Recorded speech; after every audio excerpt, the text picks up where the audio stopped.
Good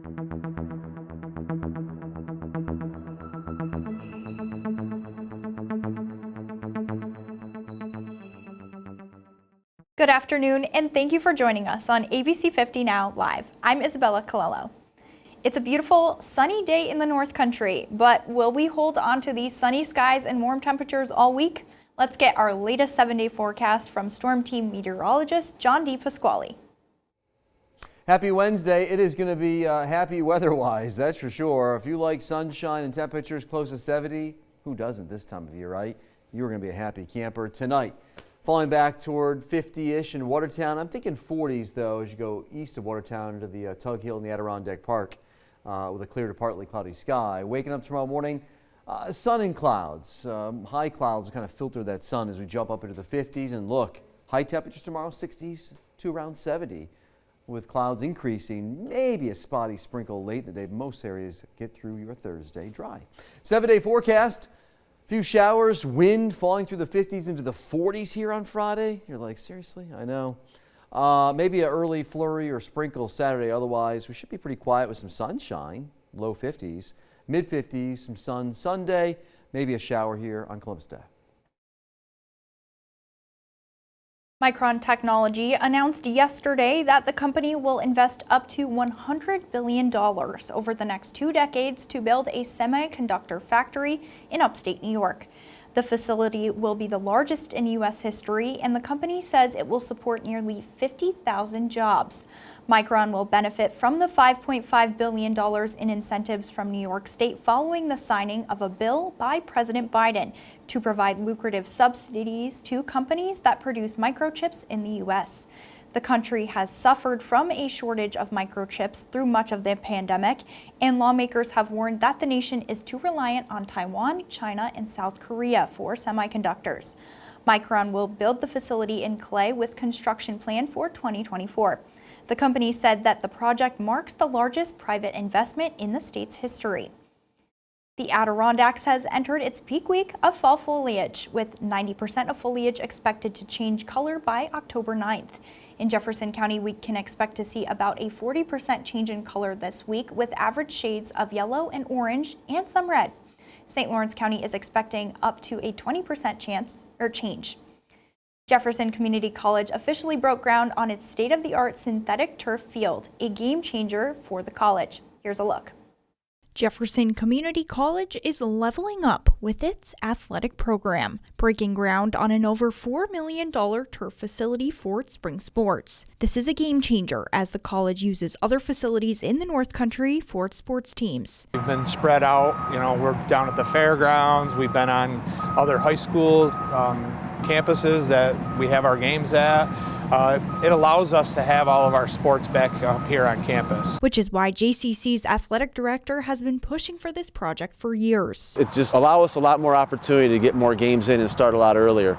The Region 3, NJCA Region 3, they have standardized schedules, and we can start in early March, get our games in. Now, this is no ordinary turf. Once construction is complete here at JCC, it will be able to host soccer, baseball, softball, and lacrosse once again. It allows us to play every sport back to back to back with the easy setup, tearing down a fence, putting up some goals, bringing the goals on, taking the goals off, and then setting up for baseball. So it's going to be a true multi-purpose field with a quick changeover. The athletes are just as excited as it will boost on-campus morale and hopefully attract new student athletes. I feel like it's definitely going to be an encouragement for the athletes to want to come to practice and want to come to games, because it's definitely it's going to make the campus look better. It'll definitely allow a lot more people to come together and watch and enjoy sports as a school, I guess, as JCC. With construction to be complete early next year, Cannoneer fans can expect to cheer on their favorite teams starting next fall. The U.S. Department of Education has approved New York State's plan to restart the school's accountability system. Under the Every Student Succeeds Act, states are required to put together a system of accountability to measure performance at the school and district level. Due to the pandemic, there were disruptions in testing that affected how measurements could be compared over time.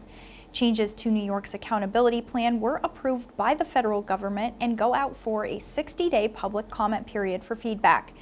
One modification would be the state's methodology for determining which schools are performing well and which are not. The New York State Education Department will look at the comments to determine if any adjustments need to be made. Now, before we hear from Delaney Keppner about family fun taking place this weekend, let's take a look at upcoming events with this week's Community Bulletin Board. The Asbury UMC Loving Stitches Quilting Group will host a craft bazaar and bake sale on November 5th on Parker Street in Watertown. The event will take place from 9 a.m. until 2 p.m.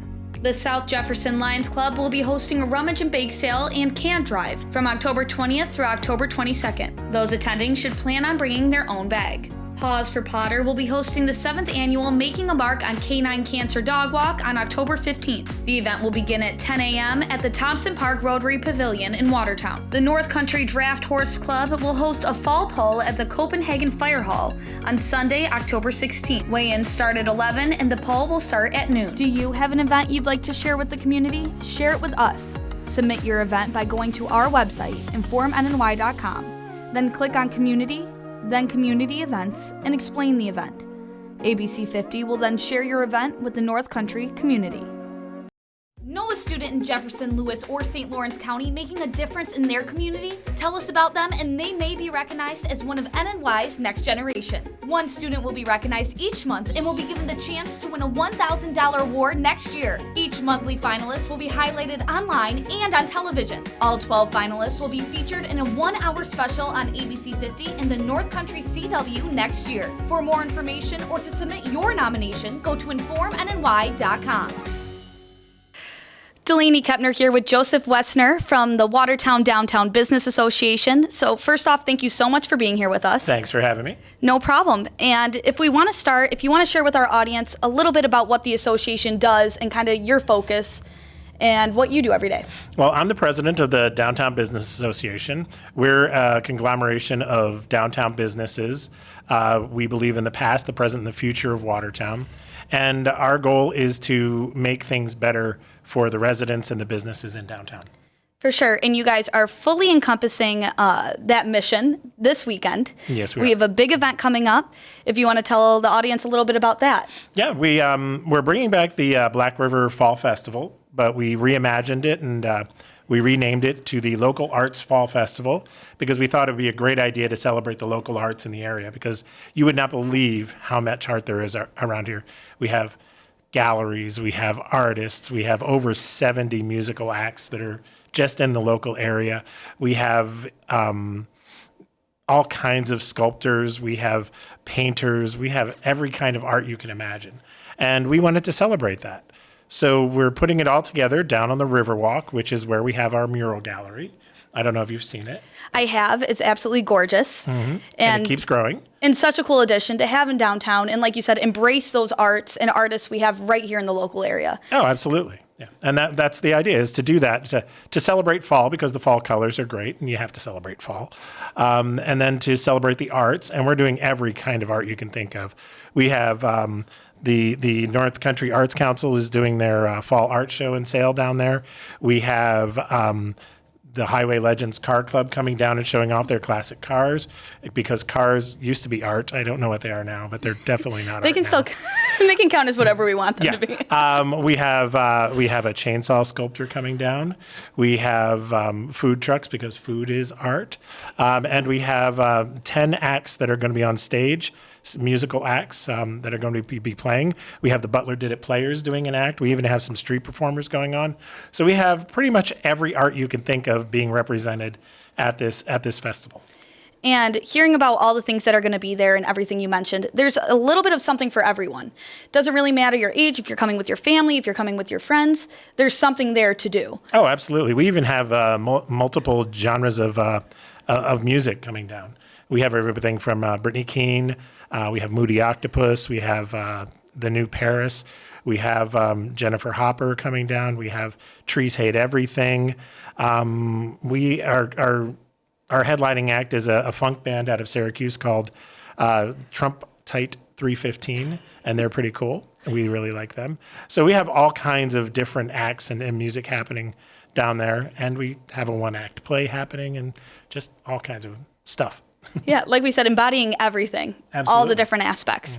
What was I going to ask you? And what times is this happening on Saturday? It's happening 11 to 6 on Saturday, just in between the sunrise and the sunset.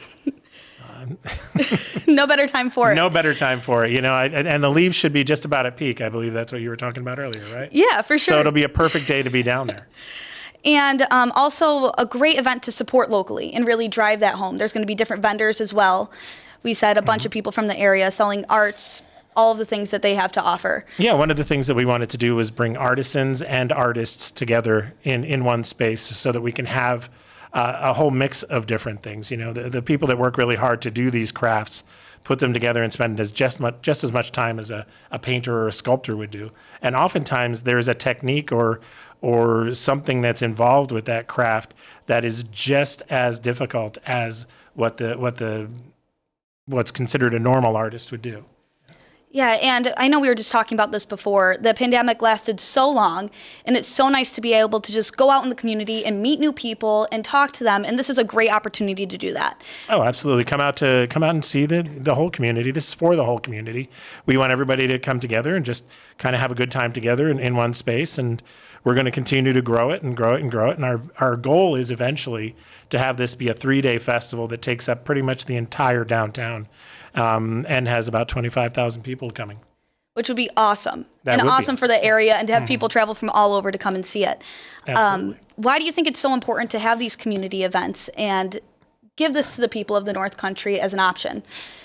Well, there's a lot of reasons why you want to do things like this. Number one is our ultimate goal is to bring more people downtown so they can see all of the things that are downtown to do and ultimately increase the foot traffic downtown.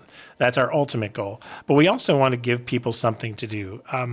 If you look at a lot of Facebook and a lot of everything else, a lot of people are saying there's nothing to do, there's nothing to do, there's nothing to do. So we're giving you something to do. So it's really important to support these things when people are putting them on so that we can do more of them. The more support we have, the more of these things we'll do. And if it's something that you don't particularly like or are particularly interested in, or if you think we could do it better, we're sending out a survey actually after this event to say, okay, what did you like? What didn't you like? What would you like to see more of? What would you like to see less of? And then we're going to continue to build it based on the feedback from the vendors, from the attendees, and from the businesses in downtown so that we can benefit everybody. Which is so great, and thank you on behalf of me just for, getting this together for the community and providing this for residents. We did it just for you. Thank you. I'm so proud. I'm honored. We're going to name it after you next year. I would love that. Yeah, it's going to be good. Then everyone would come, right? Everyone will come, yeah. No, I don't think so. But anything else the audience needs to know about this weekend? Saturday, October 8th? Come down to the local Arts Fall Festival. It's the Laugh. So come on downtown for a laugh. And it's going to be a great time. We're going to have a lot of fun. And the weather's supposed to be like a perfect fall day. So if you like perfect fall days, this would be the day to do it. Yeah, get your flannels, get your coats out. It's going to be great. Absolutely. So thank you so much for being here, Joseph. Thanks for having me. And we'll send it back to Izzy at the desk for some more local news. Hannaford has recalled some Taste of Inspiration's Brie products. The grocery store chain was alerted by manufacturer Old Europe Cheeses that the product could be contaminated with listeria.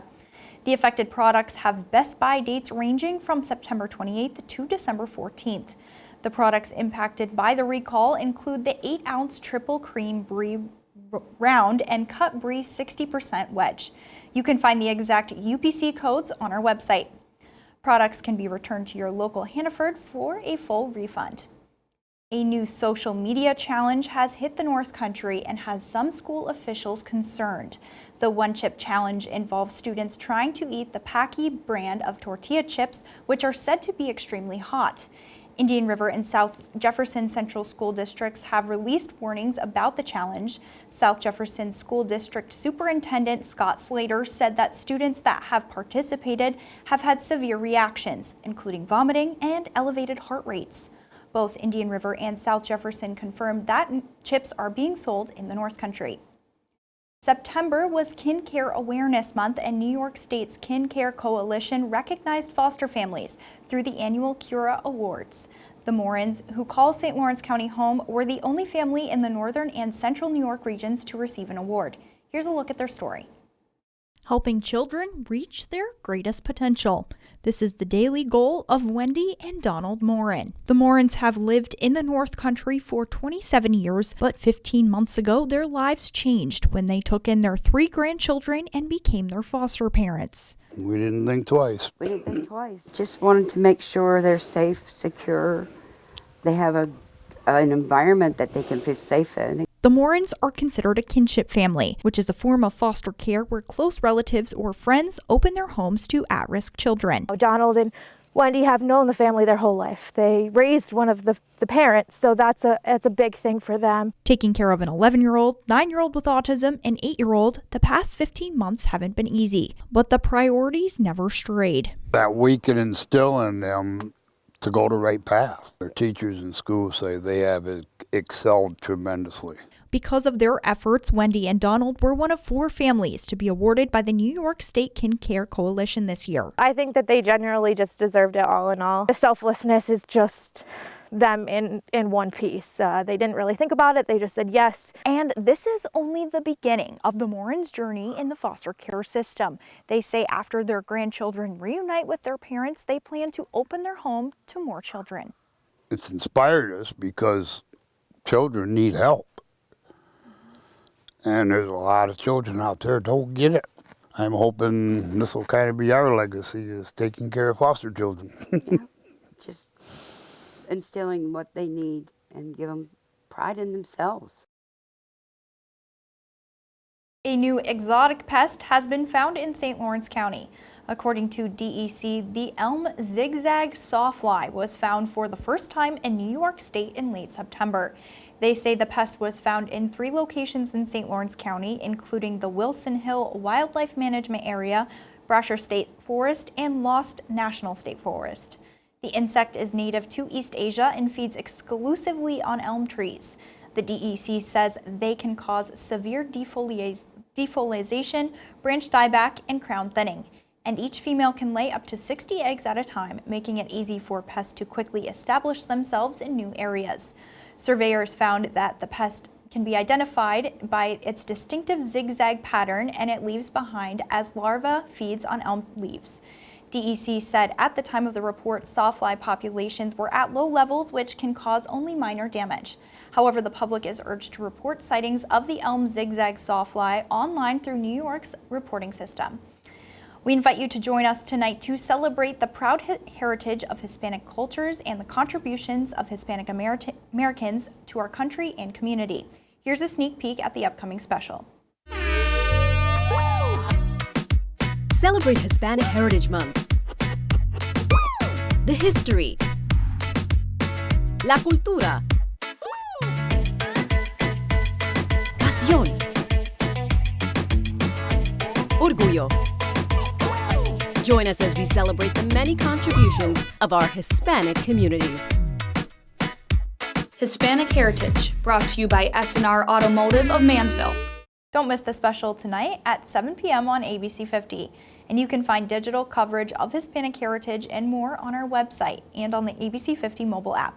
While you're here, you can also subscribe to our daily newsletter for local news delivered right to your inbox every morning. And you can continue to stay up to date by tuning into News Channel 9 on ABC50 for a full hour of news, weather, and sports every weekday at 5:30 p.m. Thank you for watching ABC50 Now Live. I'm Isabella Colello, and we'll see you again next week.